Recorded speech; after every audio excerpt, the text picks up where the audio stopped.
When looking at the art of others, it can often be difficult to know where to begin with a response of your own right away. Creating a direct transcription or a copy of an artist's work is a good way to begin. This will give you a better understanding of the artist's own style, process and techniques. This learner has looked at the art of Vasily Kandinsky. She has attempted to transcribe this piece, Composition 8, which was originally painted with oil paint on a large-scale canvas. This learner has chosen watercolour as their chosen medium. She's later gone on to create her own response using the same style and the techniques of Vasily Kandinsky. Kandinsky is very well known for listening to music and allowing that to inspire his ideas, and she did the very same thing, using music to inspire her use of line, shape and pattern in her work.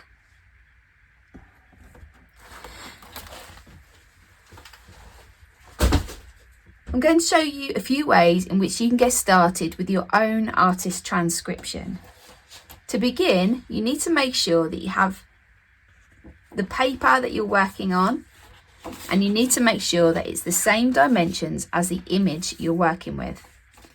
So this is the image that I'm going to work from, and this is my paper. So you'll see that I have drawn a box with the same dimensions as the image. However, I've scaled up 2:1, which means that I have doubled the size of the image.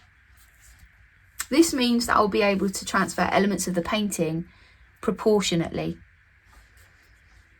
Okay, I'm going to use a pencil to get started, and you'll also need rubber.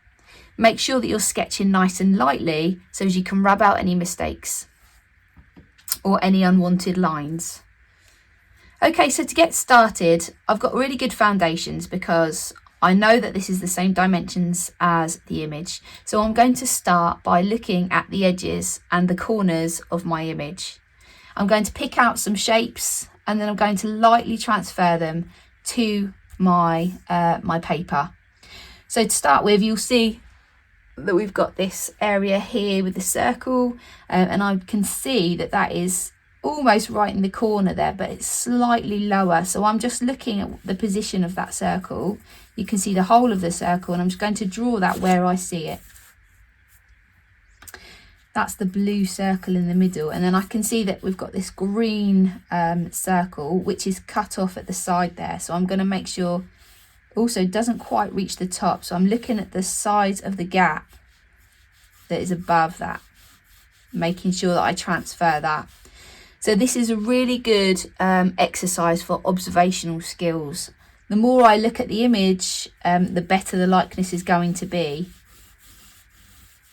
It's also important that if you do make a mistake, that you're brave enough to rub it out and try again. Don't just settle if you think that you've spent too long on it. Okay, so that's, I think I've got that almost in the right place there. Okay, so in proportion to my image, I think that's about right there. And we've also got this red circle here, which I'm going to just sketch on there. We can come back and refine all of the lines later. This is all about just getting placement right. Okay, we've got this yellow circle down here, and that's just very, very slightly cut off by on the edge there. I'm going to try and get that in the right position so I can see that it's about a third of the way up the page. So I'm just going to draw that about there. And then again, I'm just going to keep looking, keep making sure that I'm getting all of the elements in the correct place in relation to each other. So we've got this area here, I've drawn that on, and then in between these two elements, we've got this line, which is around here. And then obviously that's got like a blue area around the outside. And then the wiggly line goes through that. And really carefully try and get that like that. Okay, now we've got this sort of triangular area which cuts through. Look really closely at where it cuts through. So it's cutting through here, and then that's going up in between those two elements, and it's in line with the bottom maybe of the circle, and it goes down there. Okay, now I've got this area here, I've got this dark thick line that goes down there. Okay, and then I'm going to just try and get this area in, so that goes with the second curve of this shape here, and it's about there. Okay, so I'm just using my observational skills. There are other ways of being able to create an accurate transcription. So I know we've spoken about the grid method earlier in the course. The grid method involves drawing a grid over the top of your image that you're working from, drawing a grid lightly on your page, and then using the grid, using the squares of the grid to work out what elements you should be drawing in that area. I prefer to work a bit more freehand and just rely on my observational skills as I work.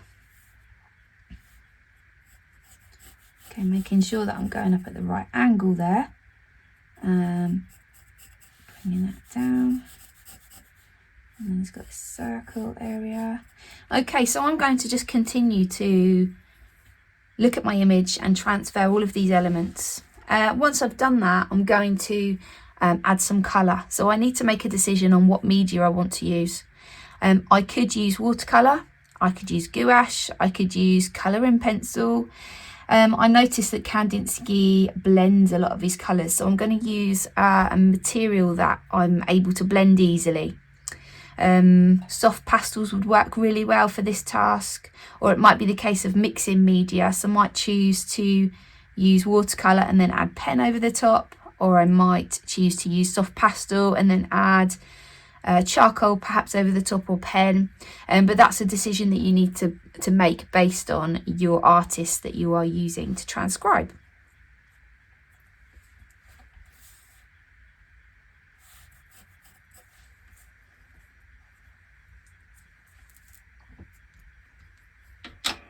Okay, I'm going to stop there.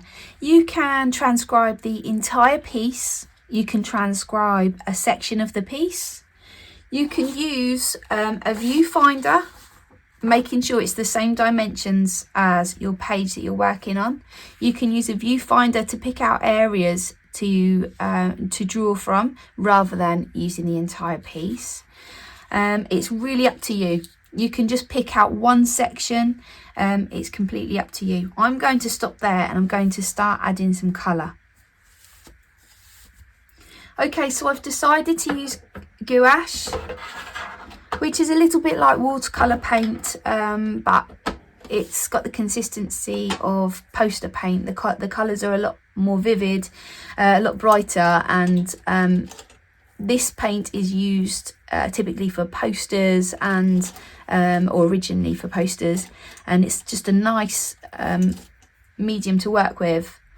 So I'm going to also use some watercolours alongside that to make sure I've got a full selection of colour options to use, and I've got plenty of space for mixing as well. So talking of mixing colours, when you're transcribing an artist's work, you need to be very observant with not only the image that you're viewing, but the colours that are used as well. So this painting by Kandinsky, the base colour is this sort of beigey, creamy, ochre-y colour. So I'm going to try and start with that. I'm picking out the lightest colour so as I can work in layers, work over the top of that. And I'm going to start with a white.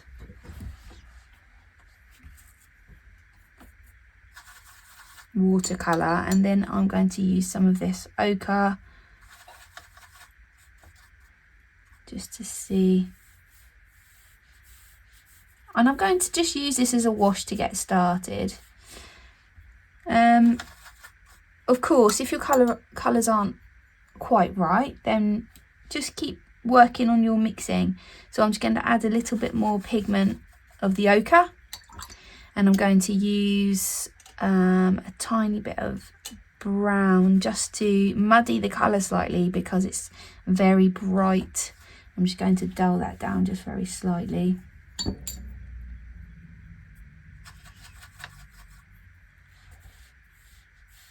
I'm going to paint that on. At this stage, if you wanted to refine the lines that you've drawn, you can, but because I'm using gouache and watercolour, I'm not worried too much about that because I know that I'll be covering over those penciled areas, and I want them to be visible enough for me to be able to recreate, especially as this is a very complex painting that I'm copying, so I want to be able to see those nice and clearly.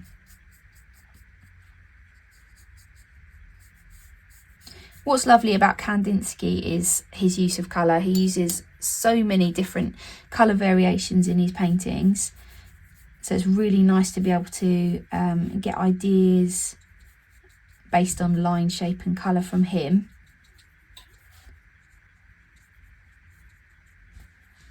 Okay, now I can see that his colour starts to blend into this blue shade. So I'm going to have a go at mixing up that blue shade and then working out how I'm going to blend that into this sort of beigey colour.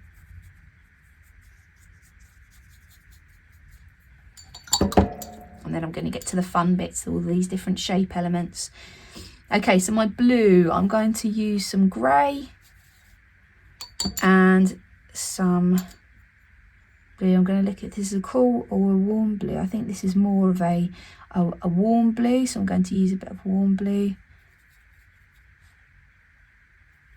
and then add some white to that as well. I'm not going to go too bright to start with. I can build up. Okay, so here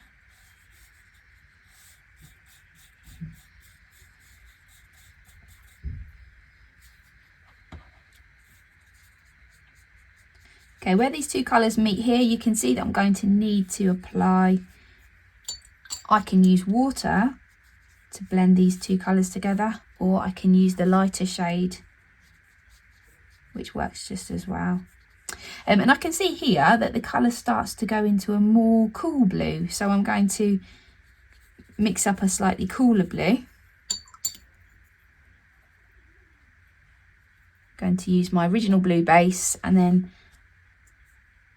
apply the cooler blue here, and I'm just going to paint over the top of my lines, and I'll worry about coming back to those in a little while.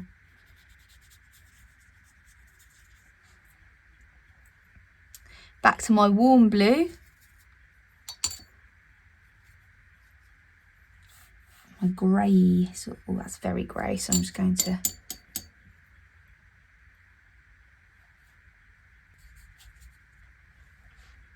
okay, now I'm going to move on to looking at all of these different elements, the shape elements. Lastly, I will look at adding the lines because I want those to be sharp and crisp without blending into the background. So I'm going to just look at these colours now. So this colour is a sort of an indigo, so I would say it was a very warm blue with just a slight amount of like a fuchsia pink or a purple, just to get a really deep blue. Try and use less water. The more water you use, of course, the lighter your colour is going to look. So if you can use less water for bolder areas.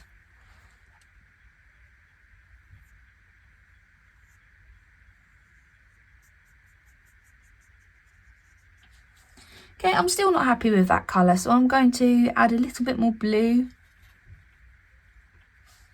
and then see if that's a better match. Yeah, that's a much better match. Happy with that. Okay, I'm going to move away from this area because I'm using gouache and watercolour. Some areas I just don't want to blend too much, so I'm going to move away and I'm going to focus on a different area. So I'm going to move down here. We've got this really nice bright yellow, which I'm going to paint straight from the palette. And then it's got this really nice blue and purple around the outside of it. I'm just going to change my brush. I'm going to go to a smaller brush. Again, I'm going to leave that and come back to that in a little while because the yellow doesn't blend at all, so I don't want to accidentally blend any of that yellow there. I'm going to come down to this area here where we've got this nice bold blue, and again I think this is more of a cool blue, which I'm going to, I think that's just going to come straight from the palette, we'll see. And it's not until you're actually really looking that you notice all of these other colours. And it's not just Kandinsky's work. Any work that you're really, really looking at, you start to notice more. And the more you're working on a piece, the more you notice different shapes or different elements to the painting that you didn't notice before. Okay, I'm going to come back up to this lovely vermilion red circle here. I'm going to paint that on. Okay, that's a real sort of orangey yellow, so I want to make sure I might mix a bit of yellow with that red just to get a sort of more orangey red, which I think is a better match.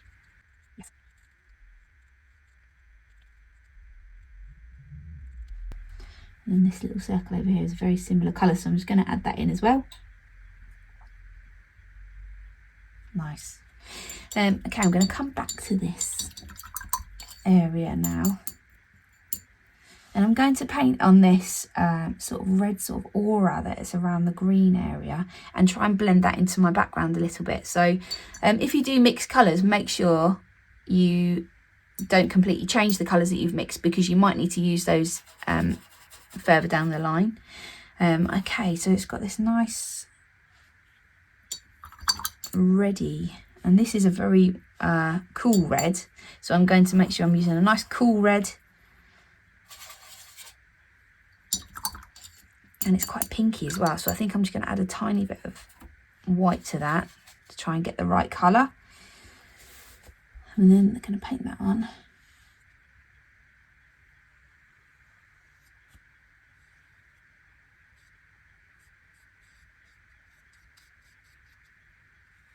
And then of course it's not a straight line around the outside. So what I'm going to do is I'm going to go back to my original colour that I was using.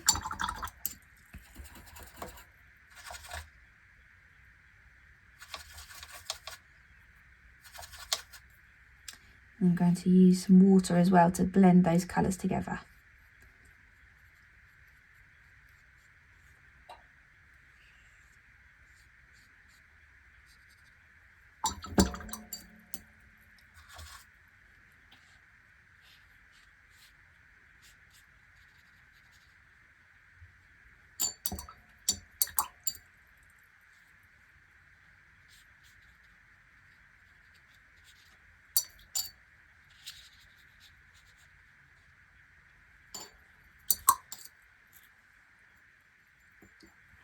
And come back down to this area.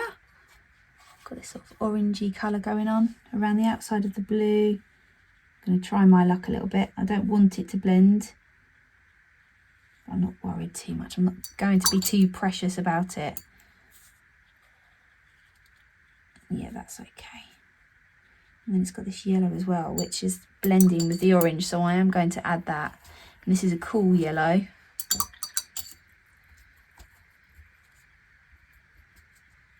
I'm going to blend that whilst the water's wet, and then try and blend that in with my blue background.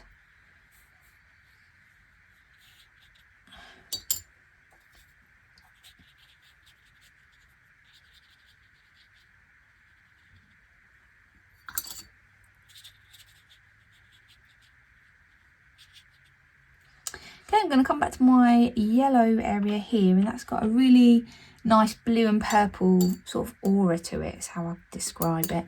So I'm going to pick out a blue, a nice warm blue.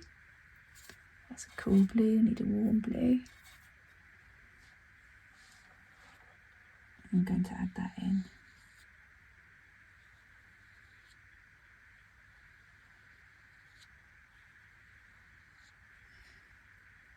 And then that sort of blends to purple, so I'm going to try and mix up a nice purple beside that. And then add that. And then I'm going to use water to blend the colours.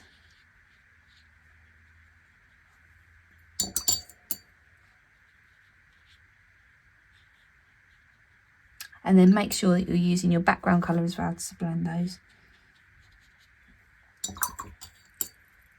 It's also a good idea to have a tissue, if you're using gouache or watercolour, to have a tissue handy so you can blot away any mistakes that you don't need to be there. Just notice that this red area's got a yellowy oil aura around it, so I'm going to add that in. It's a lot more subtle than that though, so I'm just going to use some water and the background colour to blend that.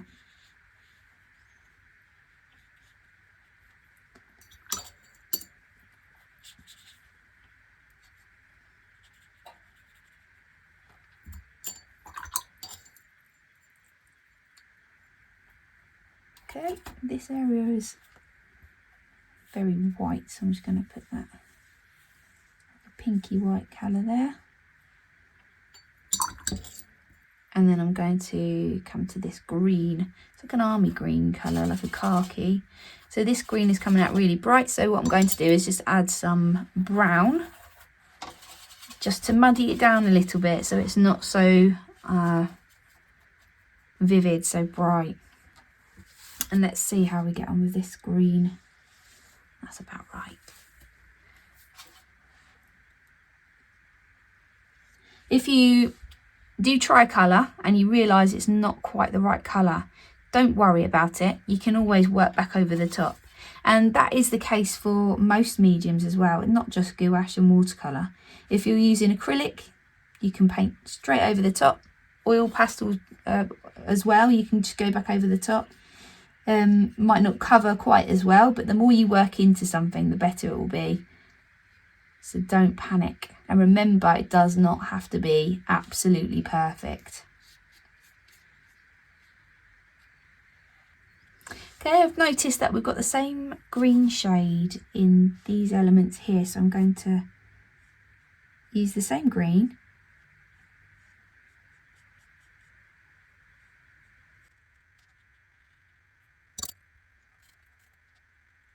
You can see where that's just bled. I didn't want it to bleed like that, but I'm not panicking. I can either blot that off with a bit of tissue, or I'm just going to dry my brush very slightly and just take it away with my brush. Don't panic. It has not gone wrong. It's just added to the interest of the piece. Okay, and then this area, I can't work out if it's black or if it's a very dark brown. I think to me it looks more of a dark brown, so I'm going to mix up a nice dark brown with a bit of black as well. I tried to avoid using too much black, but I know Kandinsky uses that a lot for his lines, so I'm going to make sure I use that at the end. And then add these elements in now.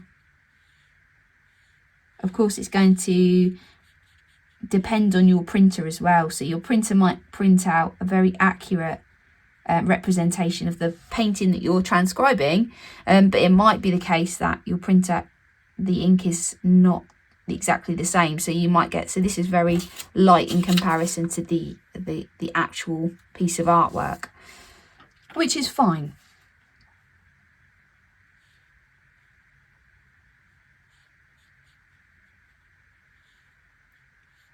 Okay, I've just stumbled upon an area where I haven't actually finished all of the line details, so all of this sort of grid element here. But I'm not going to go back and draw over it. I'm just going to use my observational skills and my brush. I'm not going to panic too much about making sure I've got all of those lines in there. I'm just going to use my paint as a pencil, I guess, and try and draw them in with my paintbrush.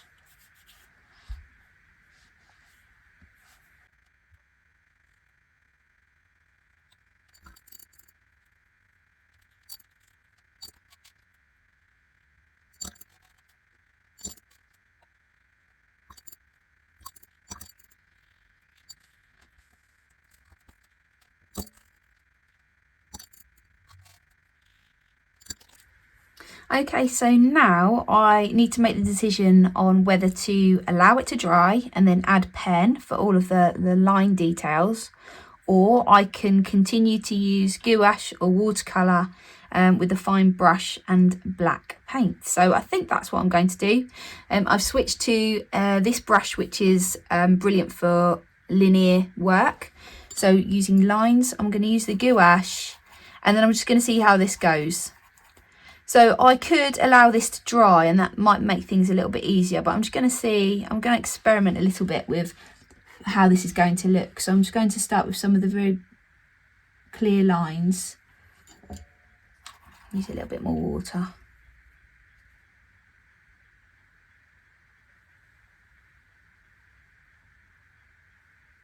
I think using gouache and watercolour might be better than adding pen over the top, so I'm going to continue with the paint.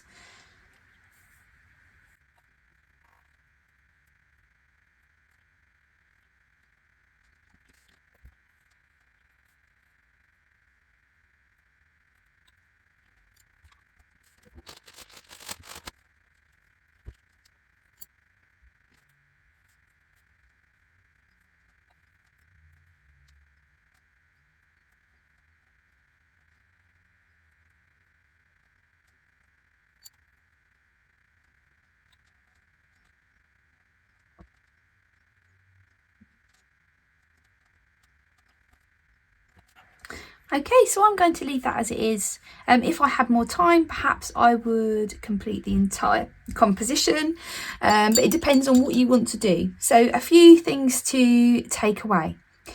When creating an artist transcription, remember that you need to make sure that the image that you're working from is the same dimensions as the page that you're working on. Okay, so you can enlarge or you can reduce, but you need to make sure it's the same shape.